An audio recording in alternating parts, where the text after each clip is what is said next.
Welcome back to Miracle Trigger. Today we have a couple new Narukami cards, most of which come from the trial deck. Now these were mostly seen in the Naoki vs. Korin episode that just aired, so there's not a complete effect that is listed, or at least the ones we have might be a little bit off. So we're going to be starting off with Lizard Soldier RIKI. This grade 1 has the ability that when placed you can Soul Blast 1, and choose any number of your opponent's front row rearguards and move them to an empty rearguard circle in the back row of the same column. After that, RIKI gets 3000 power until the end of turn.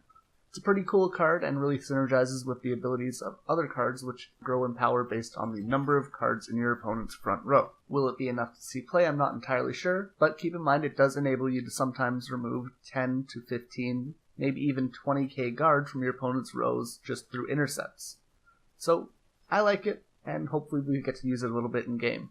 Another grade 1 that we saw earlier was Photon Bomber Wyvern. It has the activated ability that if your opponent has one or less rearguards in their front row, you can counterblast one and this unit will get 10,000 power until the end of turn. Pretty cool card. It works a lot like the Pegasus in Angel Feathers, where you're counterblasting one to get a bit of extra power, and it's just pretty strong all the way around. If the deck isn't too counterblast heavy, this might be a real inclusion in the deck. The grade 2 that we saw in the episode today was Recklessness Dragon. When placed on either Vanguard or Rearguard, you can counterblast one and choose one of your opponent's rearguards in the front row and then bind it. This is pretty interesting as we don't get to bind too many cards in the standard format, so hopefully this gets expanded upon as well. It looks like it's probably going to be a core mechanic of the clan. Now the final trial deck card that we saw today in the episode was Great Composure Dragon. This card is actually going to be pretty powerful, and I'm imagining this is going to be the reason that you're buying the trial deck. So this unit gets 3000 power for each of your opponent's open rearguard circles in their front row. This is super exploitable if you're fighting a Excel clan, as they're going to be expanding that out, and if they can't fill it, you're going to get some pluses on it. Now, keep in mind that I didn't mention on your turn, as this effect carries out through both turns. In fact, it's actually even stronger on your turn, where you get 5000 power instead. Basically, if you're playing a Force or Protect clan, you can remove their rearguards, and this card is a base 22,000 on your turn, which is pretty solid. Or if you're playing an Excel clan, sometimes you can be a 27 or 32 on your turn. Furthermore, if you can deplete them of their resources and you clear out their field, this card is a 18 on their turn, or a 21 or 24 against Excel clans. So, that's pretty good. I really like this card. It's super defensive and offensive, which is a really weird balance to mix. But I'm assuming that the follow-up grade 3 that we're going to be getting for this clan is going to be the more powerful finishing unit, and this will be the kind of passive second one. So with all that being said, we also did get to see 2 new cards from the Miyagi Academy Card Fight Club booster box, which is going to be coming out way later.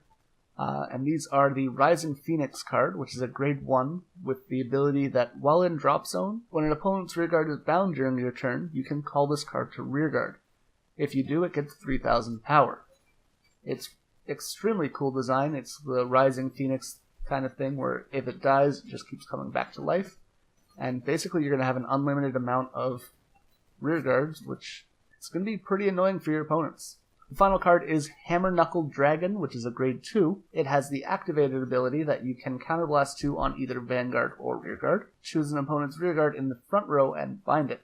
After this card gets 5000 power until the end of the turn. It works extremely well with Rising Phoenix, and really it's going to set you up for some pretty cool plays. The only thing that I'm kind of worried about with this card is that it is a counterblast 2 for removal. That was pretty great in the first sets of Vanguard originally, but I'm not so sure that it keeps up with the modern format. So we're going to have to see what kind of things develop from these cards, but it looks like Narukami is going to be a pretty fun clan to say the very least, with some pretty powerful offensive and defensive options. There's also an Oracle Think Tank card, which we learned about recently, so if you want to check that out, there's going to be a video in the top right corner, and it should be on screen pretty soon. But with all that being said, this has been Miracle Trigger. Thank you guys so much for watching. Please leave a like and subscribe if you did enjoy, and I will see you in the next video.